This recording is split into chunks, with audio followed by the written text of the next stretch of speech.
For me, the Game Boy Color is a bit of an odd one in the line of Game Boys. I grew up with the OG Fat Game Boy, a symbol as to say. As I got older, I outgrew handheld consoles. The mid-90s were an era of all sorts of console releases, and the Game Boy Color flew right by me during its release. Nowadays, I am fascinated by these older handhelds, as I am today with my recently purchased Game Boy Color. This unit is in very good condition. It's the see-through atomic purple version, and other than some light scuffs on the screen, also known as the lens, it looks like new. The owner even left me some batteries, so I can start playing right away. However, as we come to terms that IPS screens are the new rave, this GBC still boasts an old matrix screen with no backlight, making it very hard to see what's actually going on, given it's better than the original Game Boy.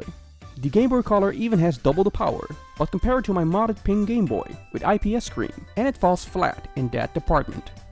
I do like its compact size, and the fact that it only takes up just 2 batteries instead of 4.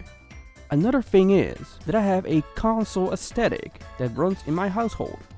All my retro consoles and accessories have the same distinctive Super Famicom look. While this atomic purple Game Boy has its own 90s established look, it's the odd duck in the family. So, time to change its looks, as well as upgrade its screen to modern standards.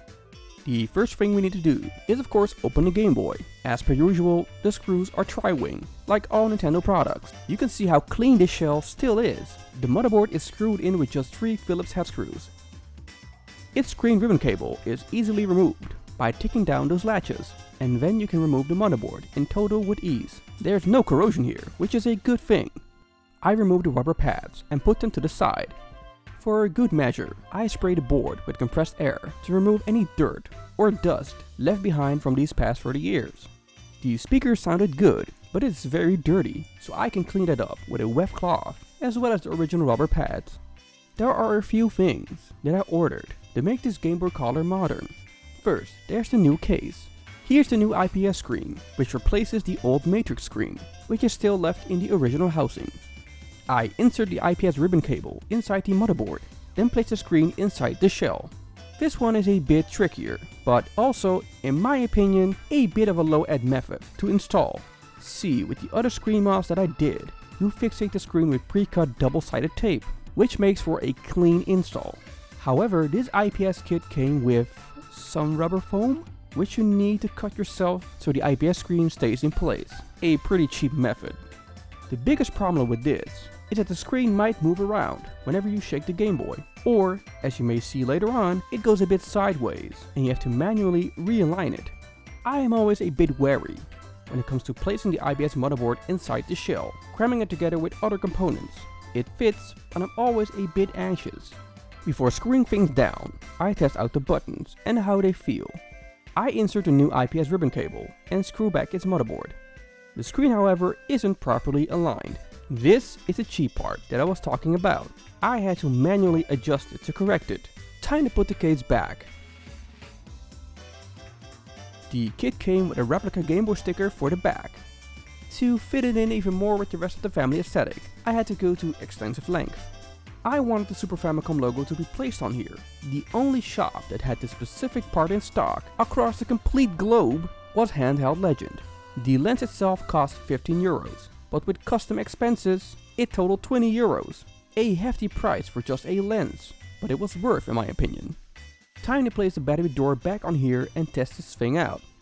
It's not exactly like the Super Famicom theme. The color buttons aren't correct, but if I wanted that specific detail, I had to pay up a lot more money, because each individual button is sold as a set. But look at the extreme level of difference with the original screen and the new screen. The best thing is that the Game Boy Color specific games like Wario Land 3, Super Mario Deluxe, and Mario Tennis just burst with colors now. The only thing that I don't like about this IPS screen is the fact that you can clearly see that it's not tailor-made for the Game Boy Color.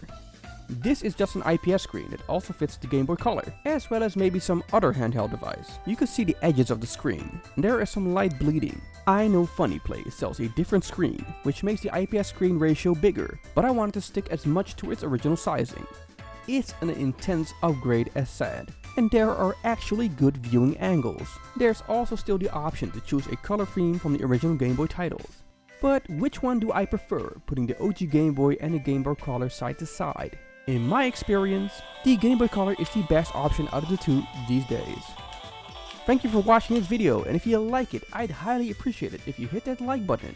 Even better, hit that subscribe button to keep notified whenever I release a new video. And I'll see you on a new Fist Bump Bros video.